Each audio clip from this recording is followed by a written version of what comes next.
할렐루야. 2월 21일입니다. 매일 성경 말씀 묵상 주님의 이름으로 시작합니다. 요한복음 7장 1절부터 13절의 말씀입니다. 그 후에 예수께서 갈릴리에서 다니시고 유대에서 다니지 아니하심은 유대인들이 죽이려 함이라라. 유대인의 명절인 초막절이 가까운지라. 그 형제들이 예수께 이르되 당신이 행하는 일을 제자들도 보게 여기를 떠나 유대로 가소서. 스스로 나타나기를 구하면서 묻혀서 일하는 사람이 없나니 이 일을 행하려거든 자신을 세상에 나타내소서 하니, 이는 그 형제들까지도 예수를 믿지 아니함이라라. 예수께서 이르시되 내 때는 아직 이르지 아니할거니와 너희 때는 늘 준비되어 있느니라. 세상이 너희를 미워하지 아니하되 나를 미워하나니 이는 내가 세상의 일들을 악하다고 증언함이라. 너희는 명절에 올라가라. 내 때가 아직 차지 못하였으니 나는 이 명절에 아직 올라가지 아니하노라. 이 말씀을 하시고 갈릴리에 머물러 계시니라. 그 형제들이 명절에 올라간 후에 자기도 올라가시되 나타내지 않고 은밀히 가시니라. 명절 중에 유대인들이 예수를 찾으면서 그가 어디 있느냐 하고 예수에 대하여 무리 중에 수군거림이 많아 어떤 사람은 좋은 사람이라 하며 어떤 사람은 아니라 무리를 미혹한다 하나, 그러나 유대인들을 두려워함으로 드러나게 그에 대하여 말하는 자가 없더라. 아멘. 오늘 본문을 보면 그 예수님의 공생의 사역이 막바지에 이르렀을 때쯤에 일어난 일입니다. 자, 고향에 계셨어요. 나사렛에. 그때 육신의 형제들과 대화를 나누십니다. 자, 그때 이런 대화를 나누면서 형제들이 형인 예수님을 불신하고 배척하는 이런 사건이 일어나게 됩니다. 오늘 본문의 이야기가 초막절을 배경으로 해요. 자, 이스라엘의 3대 절기 중에 하나가 초막절입니다. 자, 유월절, 오순절, 초막절. 이 세 번째 절기예요. 자, 이 초막절에 이스라엘은 뭐 하냐면 7일 동안 초막에 거주해요. 초막을 짓고 살면서 출애굽 시절을 기념하는 거예요.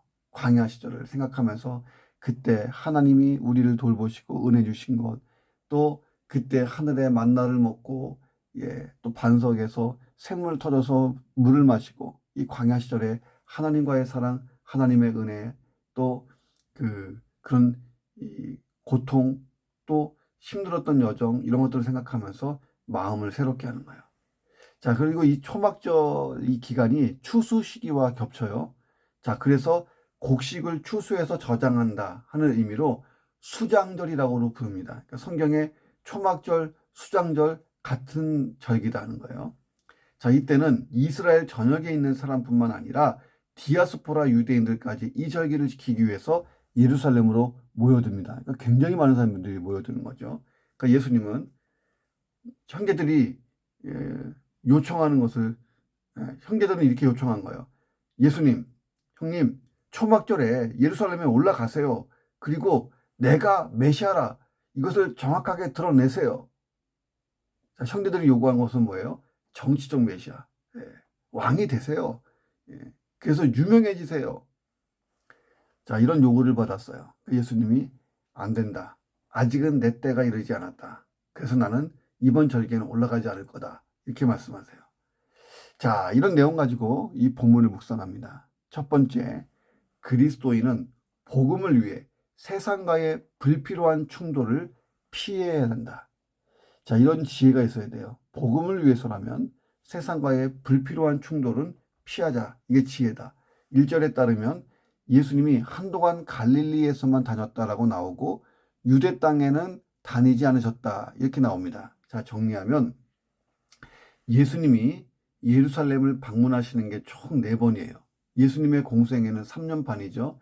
3년 반 동안에 4번의 예루살렘 방문이 있어요. 첫 번째 방문은 가서 예루살렘에 가서 예수님이 성전을 막 깨끗하게 하시고 쫓아내시고 그리고 거기서 사역을 쭉 하시다가 갈릴리로 오셨다가 또 갈릴리에서 쭉 사역하셨다가 두 번째 방문했을 때는 베데스다에 38년 된 병자를 고쳤어요. 그 병자를 고친 일로 인해서 안식일 논쟁이 벌어지고 유대 당국자들과 부딪히고 이 험해지기 시작합니다. 상황이. 그래서 세 번째 유월절에는 예수님이 가지 않았어요. 그때 일어난 사건이 오병이어 사건이 일어나요. 오병이어 사건이 일어나고 예수님이 세 번째 유월절이 지나서는 저 북쪽으로 다닙니다. 시돈, 그 다음에 수로보니게 여인 만나고 하는 그 두로, 하여튼 이 두로와 시돈 지역 이쪽을 다니시다가 초막절에 다시 예루살렘 쪽으로 움직이시는 거예요. 자, 그리고 네 번째 유월절은 예수님이 십자가 지시고 대속의 죽음을 치르시는 그 마지막 일주일에 있는 유월절이었어요. 자, 지금 1절은 그 얘기하는 거예요. 예수님이 한동안 갈릴리에만 계셨다. 그러니까 그 베데스다 사건 이후에 예수님이 유월절을 패스하고 갈릴리에 쭉 계셨던 거예요. 그때 유월절이 지나갈 때쯤에 오병이어의 기적이 일어난 거예요. 유대인은 다니지 않으셨다. 왜냐하면 38년 된 병자를 안식일에 고쳤기 때문에 유대인들과 안식일 논쟁이 벌어지고 예수님을 막 죽이려고 그랬어요. 근데 거기다가 예수님이 아예 기름을 부었죠.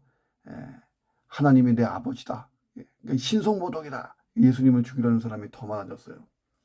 자, 그리고 이 갈릴리 땅에서 오병이어의 기적이 일어났는데 이 기적이 예루살렘까지 쫙 소문이 퍼져버린 거예요. 예수님의 명성은 더 널리 퍼지니까 유대 당국자들, 그러니까 바리새인, 서기관인, 제사장 전부 다 긴장하고 예수에 대한 적대감은 극에 달해서 보이기만 하면 이제 죽이려고 했어요. 유대 지방에 나타나기만 해라. 나타나기만 하면 뭔가 일을 벌릴 작정이에요. 예수님은 그래서 그 자리를 피하십니다. 죽음이 두려워서 유대 지방을 피한 건 아니에요. 죽음이 두려웠다면 예수님은 십자가의 고난도 피할 수 있었어요. 자, 그런데 예수님이 그들을 피했던 이유는 불필요한 충돌을 피한 거예요. 왜? 하나님의 뜻에 따른 사명 완수를 해야 되는데 이게 방해되기 때문이에요. 하나님의 때가 이르기 전에 유대인들과 막 충돌하고 그래서 하나님의 구속개혁이 망가지면 안 되잖아요. 그러니까 마귀는 유대인들을 막 충돌시켜서 충동화해서 예수님을 죽이려고 했어요. 그래서 하나님의 시간이 아닌 마귀의 시간에 하려고 했던 거예요. 자, 마찬가지로 우리는 복음을 위해 세상과의 불필요한 충돌을 피할 필요가 있어요. 전도의 문은 닫히지 않아야 된다는 거예요. 자, 그러나 이 말은 세상 사람들과 막 타협하고 그렇게 살라는 것은 아닙니다. 우리가 때로는 진리를 위해 단호하게 용기 있게 입장을 딱 표명하고 신앙을 위해서 싸워야 할 때가 있어요. 자, 그런데 넉넉히 양보할 수 있고 이 복음과 관련되지 않은 비본질적인 일이라면 충돌하지 않아서 이 복음을 위한 기회가 늘 열려있게 하는 게 지혜입니다. 이게 참 어려운 게 가족과의 관계에서는 참 이게 어렵죠. 그렇죠? 세상에서 좀 어떻게 해본다고 하지만 자, 우리가 세상을 이기는 방법은 복음으로 세상을 변화시키는 거예요. 초대교회가 피 흘리면서 불신 세상과 싸웠어요. 육적 싸움을 한 것이 아니잖아요. 영적 싸움을 했어요. 예수님이 행하신 방법대로 복음을 증거하고 싸웠어요. 결국 로마가 패합니다. 로마가 복음을 받아들이고 초대교회가 승리했어요. 혹시 내가 불신자들과의 관계에 있어서 이 불필요한 충돌을 해가지고 전도의 문, 복음 전도의 문이 막혀 있다면 이거 풀어야 돼요.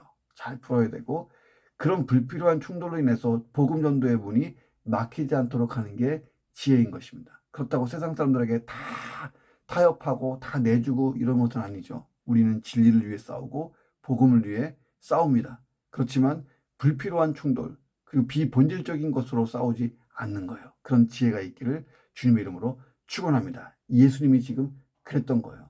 얼마든지 형제들의 말처럼 할 수 있지만 그때 유대인들과 충돌하기 시작하면 더 큰 문제가 벌어지는 거예요. 하나님의 때를 예수님은 지키셨고 기다리신 거예요. 두 번째, 하나님의 뜻을 따라 행하는 자를 하나님이 높여주십니다. 유대인의 명절인 초막절이 다가와요. 예수님의 형제들이 예수님에게 말로 권유했어요. 당신이 행하는 일을 더 많은 사람들이 보도록 여기를 떠나서 유대 땅 예루살렘으로 가세요. 스스로 나타나기를 구하시면서 왜 묻혀 있어요? 이 일을 행하려거든 자신을 세상에 드러내십시오. 정리하면 자신을 세상에 나타내셔서 높아지셔서 유명해지세요. BTS보다 더 뜨세요. 이런 얘기죠. 형제들은 예수님이 유대 지방으로 가서 세상에 보다 널리 알려지기를 원했어요. 말씀에 권세가 있죠. 이적의 능력이 있죠. 그 예수님이 갈릴리 총구석에만 있는 게 너무 답답한 거예요. 당시 유대 예루살렘은 평상시에는 3, 4만 명이 거주해요. 근데 유월절, 오순절, 초막절 3대 절기를 맞으면 팔레스틴 전 지방, 아니 전 세계에 흩어져 있던 디아스포라 유대인들까지 다 몰려들어서 인구가 200만, 300만까지 증대된다라고 기록되어 있습니다. 그러므로 이왕에 예수님이 자신을 드러내기 위해 활동하신다면 갈릴리보다는 예루살렘이 더 적합하지 않냐. 형제들은 그렇게 느낀 거예요. 그리고 예수님이 갈릴리에서 행하던 이 모든 말씀과 이 이적을 예루살렘에서 행하시면 완전히 센세이션, 더 많은 추종자를 얻을 수 있다고 여겨서 예수님께 권유했던 것입니다. 사실 이 형제들은요, 예수님이 세상에 오신 목적을 제대로 이해하지 못하고 있습니다. 세상의 칭찬과 명예를 위해서 예수님이 오신 게 아니잖아요. 철저히 자기를 낮추시고 십자가에 죽으시러 온 거예요. 하나님의 어린 양으로. 자, 하나님의 구속사를 완성하기 위해서 오신 것입니다. 자, 그래서 예수님은 그 형제들의 이 권유를 경계하셨어요. 왜? 이 형제들의 권유 뒤에는 마귀의 부추김이 있잖아요. 그러니까 마귀는 예수의 형제들이 형제라는 특권을 이용해서 예수님을 정치적 메시아, 왕이 되도록 밀어내게 했던 것입니다. 자, 유혹하는 거예요. 정치적인 메시아가 되십시오. 왕이 되십시오. 예. 자, 이 형제들은 지금 뭐 하는 거예요? 자기들의 유익을 생각하면서 예수님을 막 유혹하는 거예요. 자, 우리 형이 정치적인 메시아 왕이 되면 나는 어떻게 되는 거예요? 예. 고생 끝 행복 시작이잖아요. 예. 자, 그래서 예수님이 이 형제들의 생각을 거부했어요. 먼저는 예수님이 정치적인 메시아 왕이 되기 위해서 오신 게 아니죠. 고난받는 종, 하나님의 어린 영으로 십자가 대속의 죽음을 치러서 온 인류의 죄악을 말갛게 씻기기 위해서, 구원을 위해서 오신 거예요. 예. 자, 그런데 이 형제들의 생각은 뭐예요? 마귀 생각이에요. 마귀의 생각. 예. 예수님이 그 광야에서 40일 동안 금식하고 나셨을 때 마귀가 와서 시험한 게 뭐예요? 돌덩이를 떡으로 바꿔서 사람들에게 떡을 쫙 뿌려라. 오늘날로 얘기하면 그냥 달러 같은 거 비트코인 왕창 찍어서 그냥 쫙 뿌려라. 사람들이 난리가 날 거 아니냐. 너 그냥 쉽게 메시아 되지. 뭐 십자가 하지 마라. 이렇게 유혹했던 거예요. 야, 높은 데서 너가 떨어져 봐. 하나님이 그러면 아들이니까 천사를 보내겠지. 촤! 천사가 너를 받들어 갖고 슉 올렸을 때 사람들이 와 슈퍼맨 그러면서 따라다니지 않겠니? 그렇게 메시아가 되라.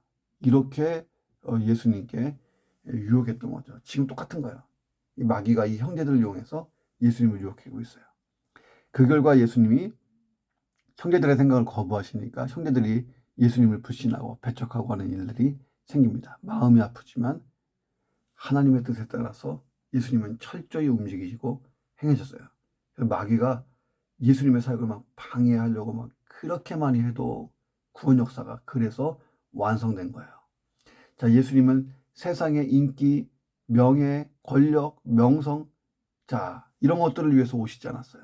그렇지만 하나님이 그 모든 것 위에 모든 것, 제일 높은 위치에 예수님을 높여주셨습니다. 우리가 하나님의 뜻을 따라 행할 때에 하나님이 우리를 높여주시는 거예요. 이게 진짜 높아지는 거예요. 내가 스스로 높아지는 것이 아니고 하나님의 뜻을 내가 잘 묵묵히 행하고 있는데 하나님이 우리를 높여주시는 거예요. 자, 이 높임은 하나님의 뜻을 올바로 행한 자에게 주어지는 어떤 결과적인 선물이에요. 자, 그런데 이 선물을 이 땅에서 받지 못하는 사람도 많이 있습니다. 순교자들 보세요. 자, 그런데 이 선물은 확실히 보증된 선물이에요. 왜? 이미 예수님이 받으신 거고 우리에게 똑같은 것을 주시기로 약속하신 거거든요.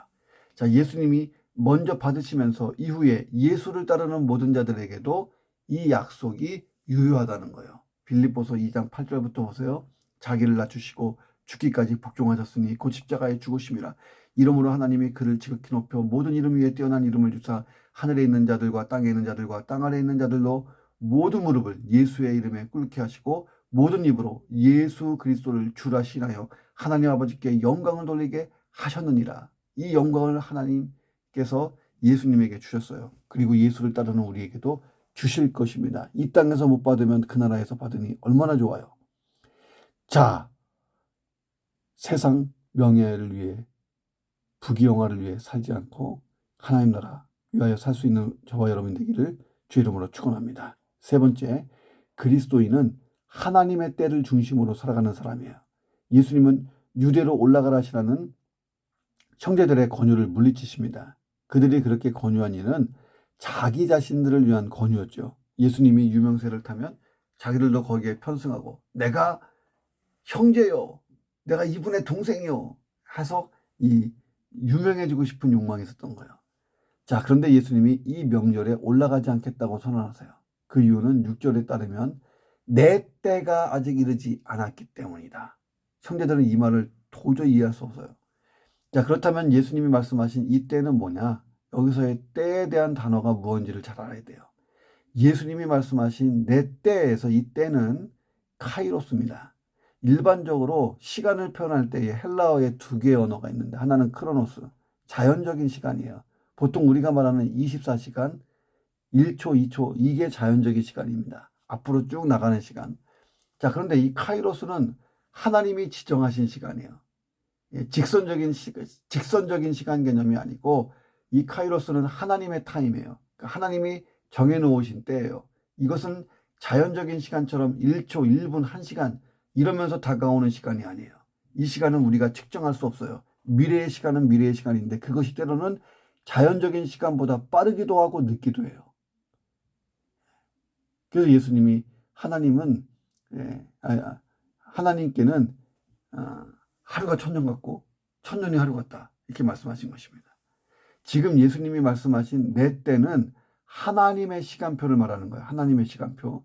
형제들이 원한다고 예루살렘에 가서 자신을 드러내야 하는 때가 아니라는 거예요. 예. 하루가 천년 같고 천년이 하루 같고 이거 베드로가 얘기한 거죠. 예.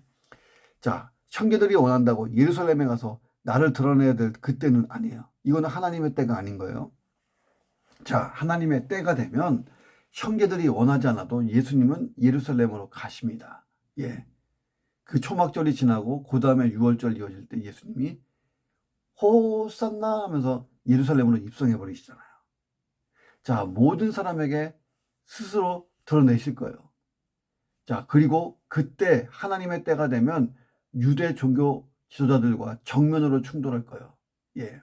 예수님이 그 예루살렘에 입성하시고 난 다음에 그 종료주일이 지나서 성전을 정화하잖아요.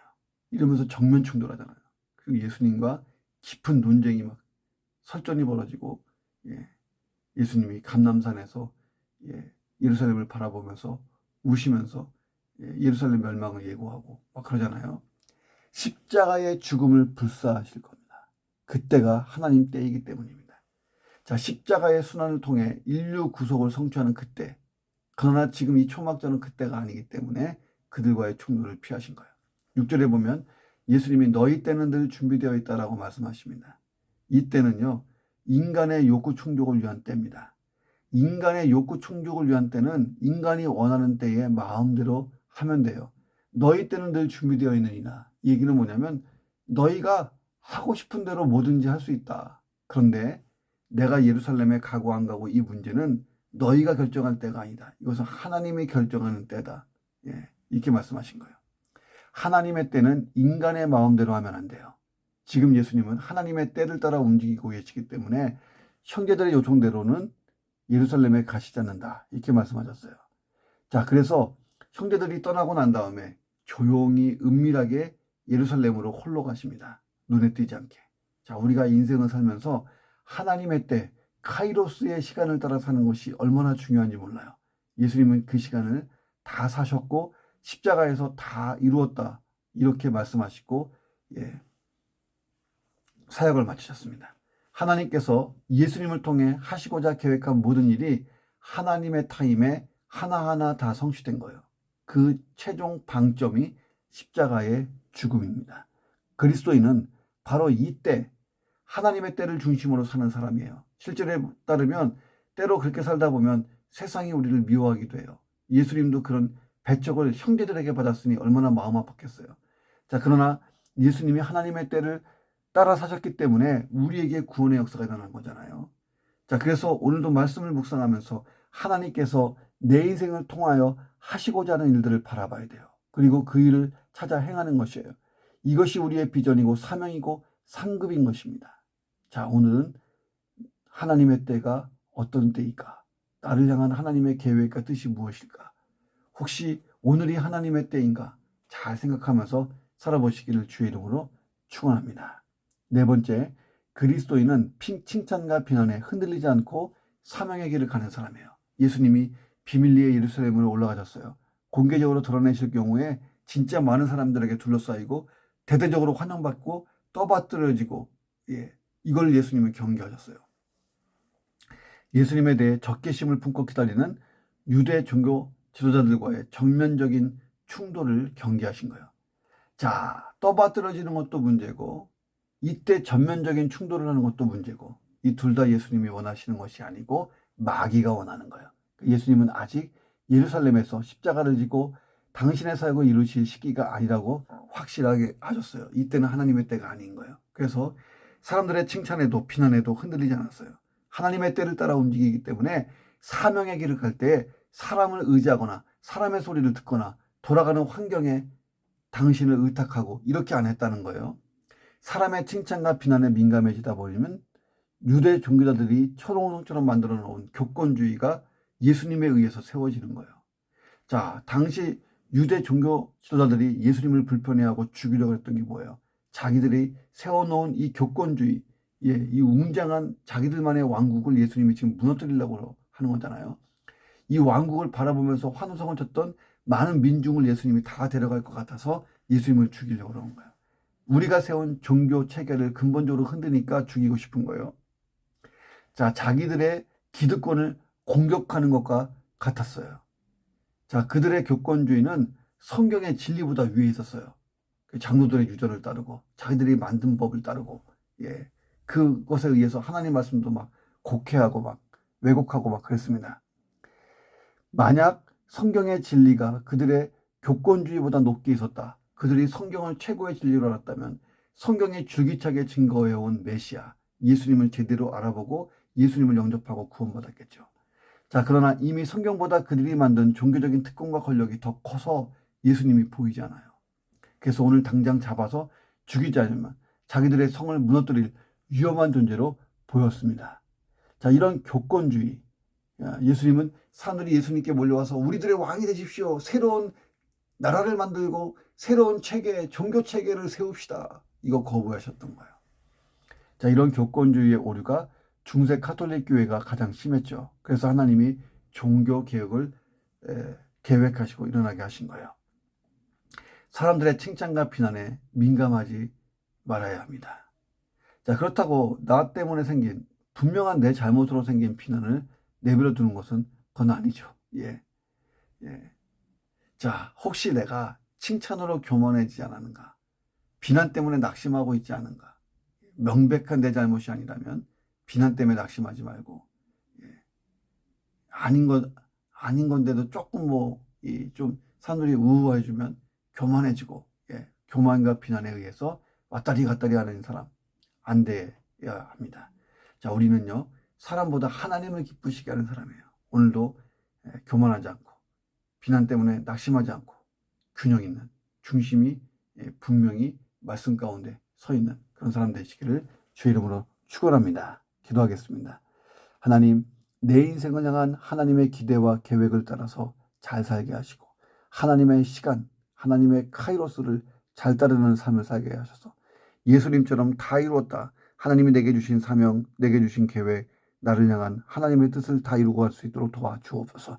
사람의 칭찬과 비난에 따라서 흔들리지 않게 하시며 내게 주신 사명을 따라 잘 살게 하시고 그 사명을 이루고 복음 전도하는 데에 불편함이 되지 아니하도록 세상과 불필요한 논쟁, 불필요한 싸움으로 전도의 문이 막히지 않도록 주의하게 도와 주옵소서. 존귀하신 예수 그리스도의 이름으로 기도합니다. 아멘.